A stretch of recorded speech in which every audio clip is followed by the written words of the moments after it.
Good afternoon, viewers in Indonesia and Singapore. Market Lantai is ready to provide you a number of information from the business, economic, and capital market sectors. With me, Wicky Adrian. This is Market Headlines.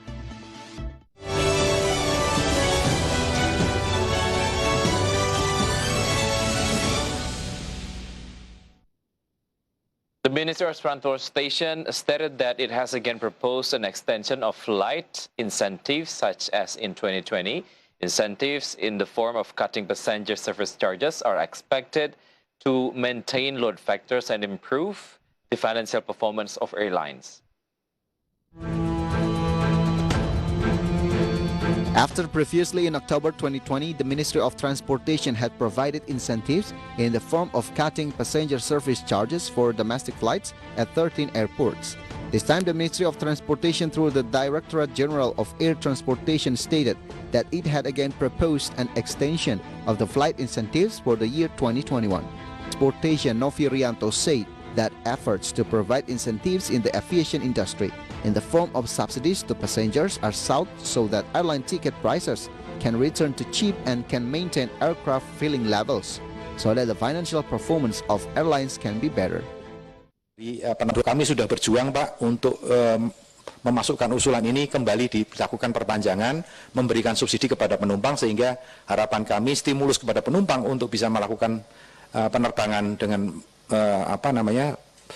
domestik ini tetap bisa survive. Load factor ini bisa kita pertahankan dan diharapkan dengan load factor yang dipertahankan dengan harga yang agak ini masyarakat akan terstimulasi dan otomatis juga airline akan mendapatkan keuangan yang lebih baik. Subsidies to airplane passengers in the form of cutting passenger service charges at 13 airports in October 2020. Admittedly by the Director General of Air Transportation that 100% had been absorbed.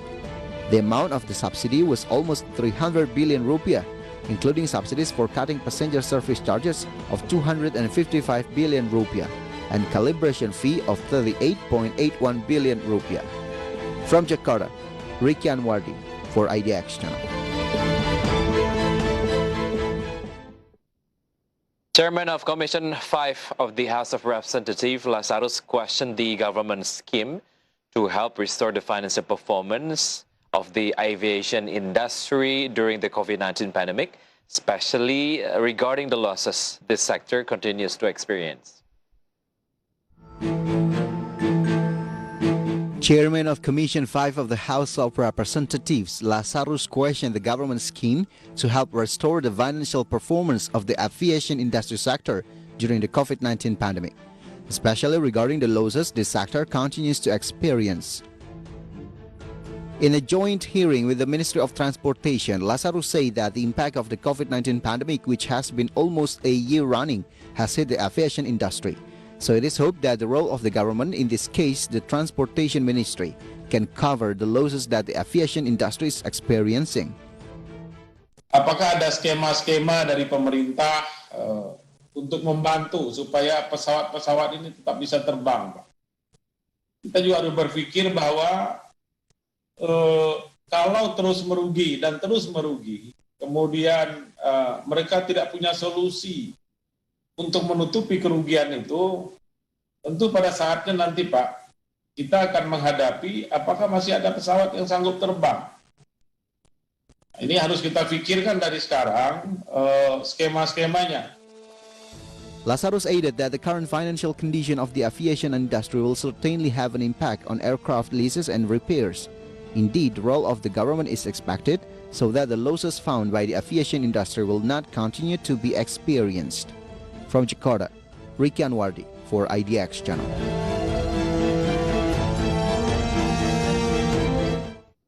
The Ministry of Finance ensures that the state equity participation, or PMN, that will be given to state-owned enterprises will go under one requirement, which is the company should have clear performance. Finance Minister ensures given equity will be closely monitored. In a meeting between House of Representatives Commission 11 and the Ministry of Finance, it was revealed that during 2010 to 2019, state-owned enterprises had deposited revenues for the state in the form of dividends of 377.8 trillion rupiah and the tax revenue of 1,518.7 trillion rupiah. This contribution was also helped by the total state equity given, amounting to 186.74 trillion rupiah, which aims to increase business capacity by 179.16 trillion rupiah, and of course, to improve the capital structure by 7.3 trillion rupiah. Huge state equity participations to state-owned enterprises is followed by strict monitoring. Indeed, it is important that Indonesian government take appropriate measures to conduct due diligence to maximize the benefit of their state-owned enterprises. Mekanisme untuk BUMN yang belum baik, kita akan minta supaya mereka ada langkah-langkah restructuring yang dilakukan secara mandiri atau oleh BUMN dilakukan dengan PPA atau PT Dana Reksa. Dan beberapa BUMN tersebut juga bisa melakukan restructuring dengan melakukan antar BUMN sendiri melalui holding atau melalui mekanisme yang dilakukan di antara BUMN itu sendiri. Itu biasanya dilakukan sehingga kemudian kinerjanya bisa diperbaiki atau kalau dia memiliki loss dia bisa Minister of Finance Sri Mulyani Indrawati ensured supervisions of state equity participations is carried out strictly by the government. Even the Minister of Finance asked the performance improvements as terms and conditions to get state equity participations. This is a part of development program. Jakarta, Raja Pakmo for IDX Channel.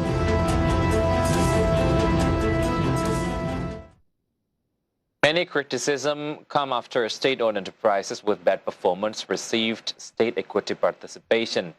House of Representatives Commission 11 demands government not to give state equity participation to state-owned enterprises with problematic performance, especially for insurance enterprises.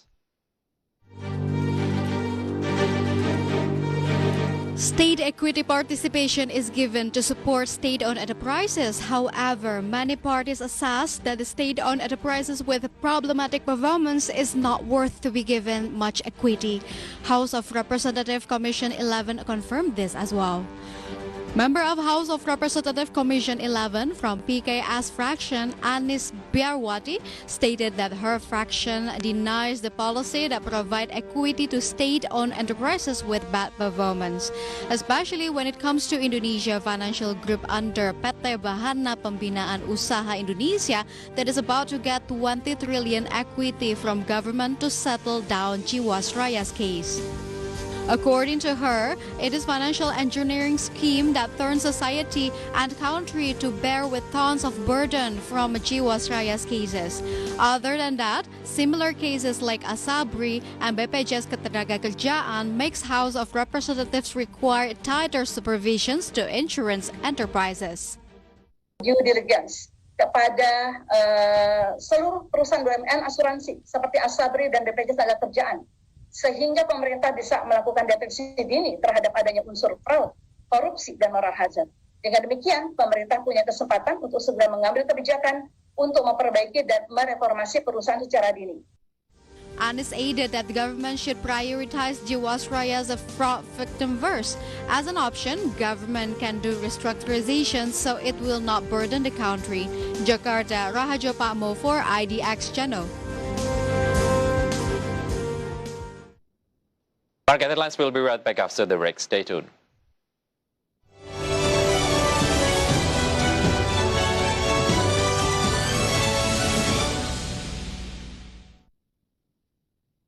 Ya, Wall Street memulai 2021 dengan aksi jual di mana salah satu indeks utamanya yakni Dow Jones melemah 1,25%. Ya, indeks harga saham gabungan naik signifikan pemirsa. Kita akan mencoba menganalisis beberapa sentimen isu. Proyeksikan bahwa perdagangan kita masih ada potensi untuk menguat. Ya. Akankah menjadi sentimen yang positif yang ikut mendorong juga? Biasanya sangat kuat gitu mempengaruhi bursa saham kita ya. Hello, I'm Clara Antawijaya. I'm associate producer and news presenter on Market Headlines. As Market Headlines starts at 4:30 p.m., which is in line with the closing market, therefore we summarize market conditions only for you. And my job in here as a journalist, I give concise and accurate news for the audience. And also, being a journalist is not only a job for me, but it is also a passion. Benarkah tren transisi ke energi baru dan terbarukan tidak membuat industri energi fosil lantas surut? Seperti apa dampaknya terhadap sektor migas? Turunnya atau rendahnya harga minyak dan gas yang sangat drastis turunnya, adanya pandemi yang membuat terbatasnya pergerakan. Langkah yang dilakukan apa nih Pak? Hingga hari ini saya kira Brent hari ini sekitar 55. Ini sesuatu yang positif untuk industri yang itu kira.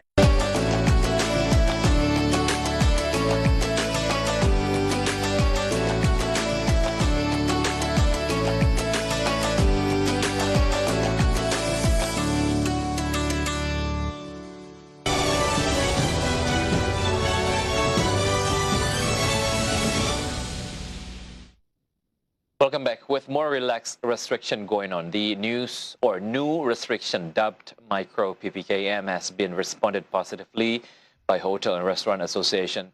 The association assessed that the policy may become solution to suppress COVID-19 transmission, but at the same time will not hurt business sector, especially hotel and restaurant. The government has issued regulations for implementing micro-scale activity restrictions dubbed as a micro PPKM from 9th to 22nd February 2021 to control COVID-19 transmission. Hotel and Restaurant Association warmly welcomed the decision. In the restrictions, there's limitations of malls or shopping center operating hours until 21:00 Western Indonesian time. This figure is in accordance with Hotel and Restaurant Association's hopes, who wants operational hours to be opened until 9 p.m. with the visitor limitations of restaurant as much as 50% from the previously 25%. Itu saya kira sudah sesuai dengan harapan kita. Kita kan mengharapkan agar waktu buka diperpanjang. Dulu cuma sampai jam 7 malam, kemudian diperpanjang sampai jam 8, sekarang jam 9. Saya kira itu kan respon yang baik dari pemerintah ya. Kemudian juga yang tadinya restoran hanya 25%, sekarang boleh 50% ya. Kita harapkan itu menjadi angin segar ya, menjadi sedikit membantu ya ke dunia usaha khususnya restoran untuk bisa survive. The step is considered to be more effective than previous set of restrictions. PPKM on a micro level can be more effective in monitoring the spread in the smaller scope, especially among families who are the highest cluster distributions for COVID-19. Hopefully, there's no negative impact on the economy, especially to hotel operations and restaurant industry. From Jakarta, Muhammad Olga for IDX Channel.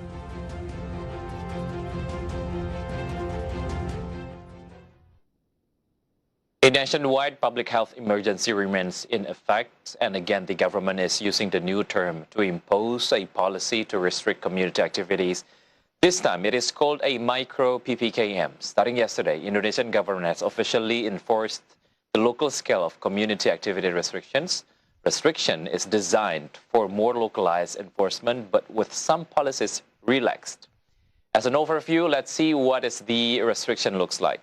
So talking about micro PPKM, it starts from February 9 to February 22nd, 2021, stipulated under the Home Affairs Ministerial Instruction number 3, 2021, and enforces in Java and Bali as it accounts for 66% of the total national COVID-19 cases. Government spokesperson for COVID-19 handling, Wicky Adrian, stated that PPKM was, in principle, aimed at limiting community activities. Moreover, the number of cases had tended to increase from the end of January or the end of 2020 to January to 2021. But then in this new restriction, the government has eased some rules. There are pros and cons about this. Let's start with the contradictory ones. Economic observers says that this new policy will further confuse public because it relaxes policies, but at the same time is very strict in neighborhood level. Quite confusing, right? On the other hand, the pro perspective comes from Hotel and Restaurant Association's perspective, as the association believes policy may become solution to suppress COVID-19 transmission, but at the same time, it will not hurt business lines, especially hotel and restaurant. As it gets pros and cons, let's see the key points of this micro PPKM in the next graphic.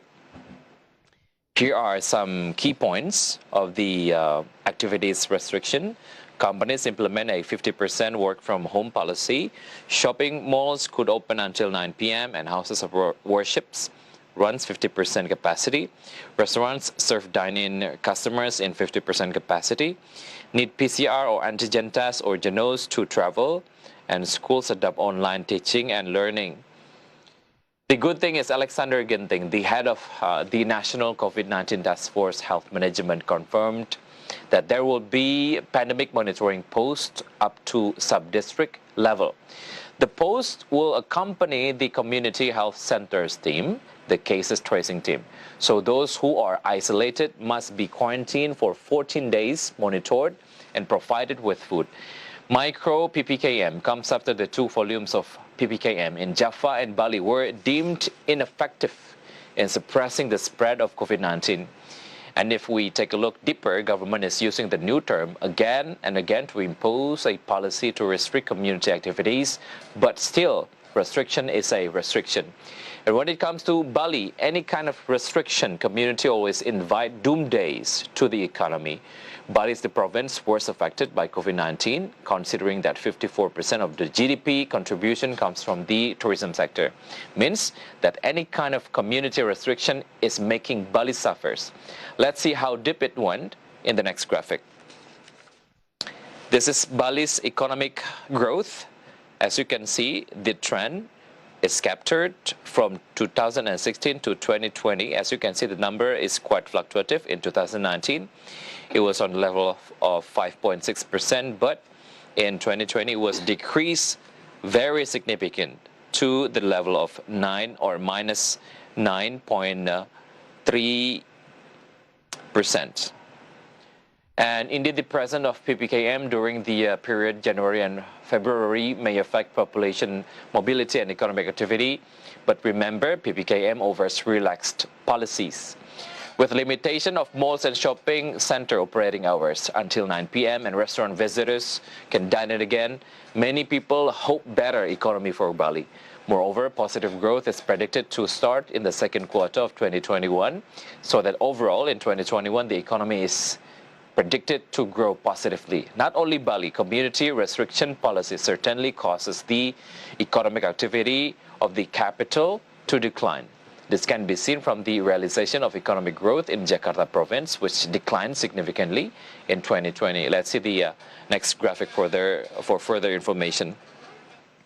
This is Jakarta's economic growth. The number or the description also pretty much the same like Bali. We captured from the 2016 economic growth to 2020 Jakarta's economic growth. The number quite fluctuative in 2019 on the level of 5.82%, but in 2020 it was decreased very significant to minus 2.36%. The decline in economic performance has weakened people's purchasing power and led to a decline in household consumption. Statistic Indonesia stated that household consumption expenditure has contracted considerably by minus 5.23% year-on-year and is no longer able to drive Jakarta's economy. Under new restriction, whereas shopping centers and food establishments can operate through 9 p.m., many people hope that it can increase household consumption expenditure, plus food establishment can serve dine-in customers up to 50% of the seating capacity. Of course, this will bring benefit for business sectors in Jakarta, so it can help the economy as well. But still, officials may modify or further extend the protocols at short notice. All we need to do is complying with national health and safety measures. That is the key. Stay tuned on Market Headlines because we'll be right back after the break.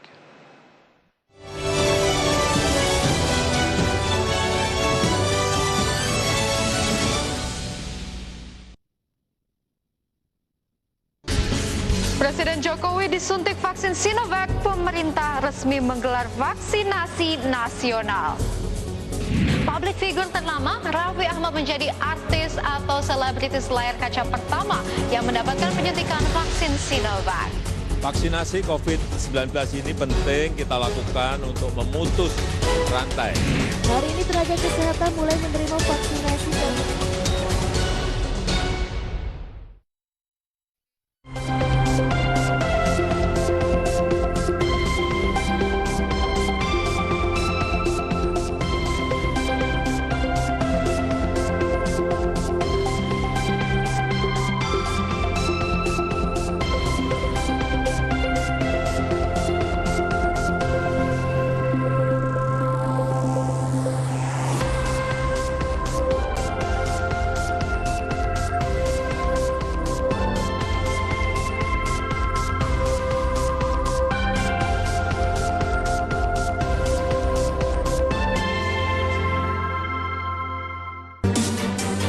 Senang sekali saya David San Ovo dan dapat hadir menemani Anda dalam program spesial dialog webinar on TV.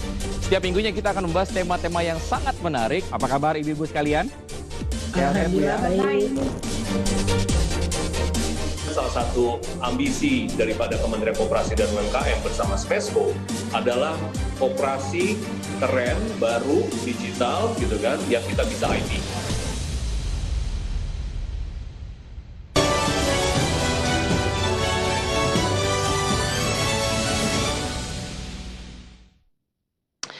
Welcome back. The Jakarta Composite Index intraday movement earlier today, JCI was open at the level of 6,198.03,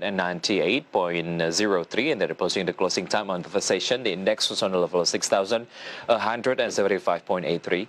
Then the index was showing strengthening trend by the second session closing time. Index was closed at the level of 6,201.83.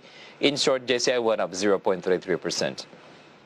And next, we are going to see the sectoral movement leading the dynamics of today's trading. We got Miss Industry as the leader of the strengthening trend that went up 1.23%. Mining went up 1.08%, and we got agriculture as the leader of the weakening trend that went down 1.11%. Basic industry went down 0.68%.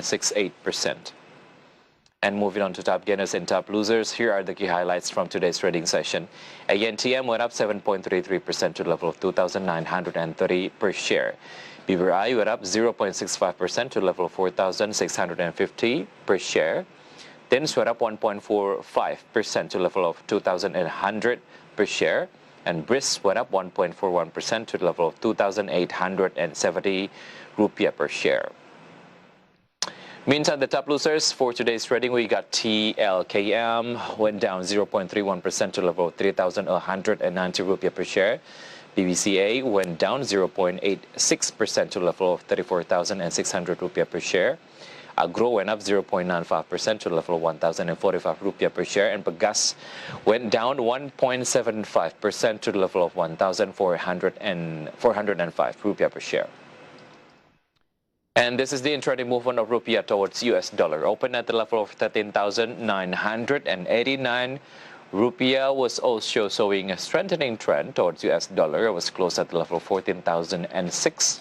In rupiah, in summary, rupiah went up 0.14%.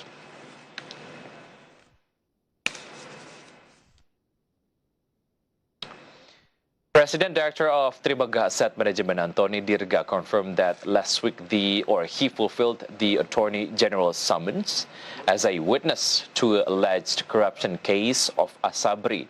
The fulfillment of the summons shows that the company's commitment in assisting law enforcement institutions to resolve corruption cases in Asabri.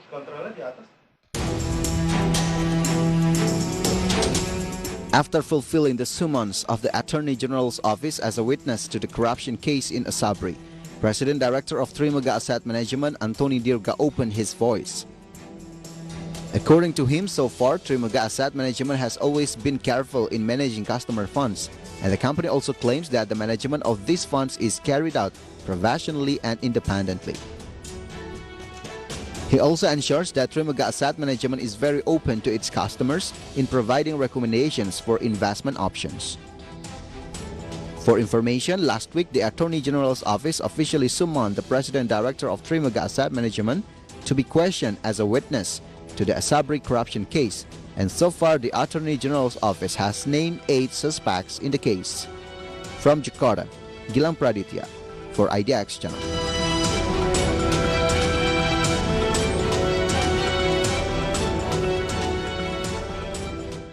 And step aside from market condition as coronavirus pandemic takes big role in current economic situation. And here is an update data about coronavirus globally.